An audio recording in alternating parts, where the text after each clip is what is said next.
കണ്ണൂർ ചെറുതാഴം രാമപുരത്ത് വാഹനത്തിൽ നിന്ന് ആസിഡ് ചോർന്നു. നഴ്സിംഗ് കോളേജിലെ 10 വിദ്യാർത്ഥികൾക്ക് ശ്വാസതടസ്സം അനുഭവപ്പെട്ടു. 2 വിദ്യാർത്ഥികളെ പരിയാരം മെഡിക്കൽ കോളേജിലേക്ക് മാറ്റി.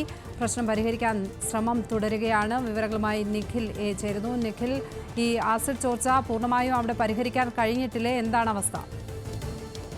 ലക്ഷ്മി വർമ്മ, ഇന്നലെ വൈകിട്ടോടു കൂടിയാണ് ഇത്തരത്തിൽ ഈ ഹൈഡ്രോക്ലോറിക് ആസിഡ് ചോരുന്ന ഒരു സാഹചര്യം ഉണ്ടായത്. മംഗലാപുരത്ത് നിന്നും എറണാകുളത്തേക്ക് ടാങ്കറിൽ കൊണ്ടുപോകുകയായിരുന്ന ആസിഡാണ് ചോരാൻ തുടങ്ങിയത്. ഇത് നീക്കാനുള്ള ശ്രമം ഇപ്പോഴും അവിടെ പുരോഗമിക്കുന്നതിനിടയിലാണ് ഇപ്പോൾ ഇത്തരത്തിൽ സമീപത്തെ നഴ്സിംഗ് കോളേജിലെ 10 വിദ്യാർത്ഥികൾക്ക് ശ്വാസതടസ്സം അനുഭവപ്പെടുന്ന ഒരു സാഹചര്യം ഉണ്ടായിരിക്കുന്നത്. ഇതിൽ 2 കുട്ടികളെ കണ്ണൂർ മെഡിക്കൽ കോളേജിലേക്ക് മാറ്റിയിട്ടുണ്ട്. മറ്റ് 8 കുട്ടികൾ ഇപ്പോൾ പഴയങ്ങാടിയിലെ താലൂക്ക് ആശുപത്രിയിലാണ് ഉള്ളത്. ഗുരുതരമായ ഒരു സാഹചര്യം ഇല്ല. വിദ്യാർത്ഥികളുടെ നില തൃപ്തികരമാണ് എന്ന് ആശുപത്രി അധികൃതർ പറയുന്നുണ്ട്.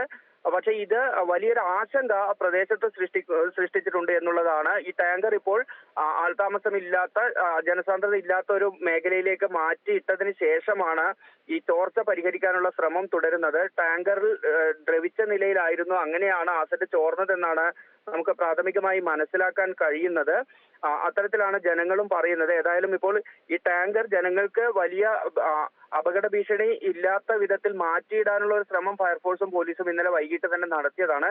ഇനി അതിനുശേഷം ഈ ചോർച്ച പരിഹരിക്കുക എന്നതായിരുന്നു ലക്ഷ്യം. അതിന് ഉള്ള ശ്രമങ്ങൾ തുടരുന്നതിനിടയിലാണ് ഇപ്പോൾ ഇത്തരത്തിൽ ഒരു 10 വിദ്യാർത്ഥികൾക്ക് ശ്വാസതടസ്സം അനുഭവപ്പെടുന്ന ഒരു സാഹചര്യം ഉണ്ടായിരിക്കുന്നത്. ഏതായാലും ഇപ്പോഴും ഫയർഫോഴ്സും പോലീസും എല്ലാം തന്നെ പ്രദേശത്ത് എത്തി ഈ ചോർച്ച പരിഹരിക്കാനും ഉള്ള ഒരു ശ്രമം തുടരുകയാണ്. നിഖിലെ കണ്ണൂരിൽ നിന്നും വിവരങ്ങൾ നൽകിയത്.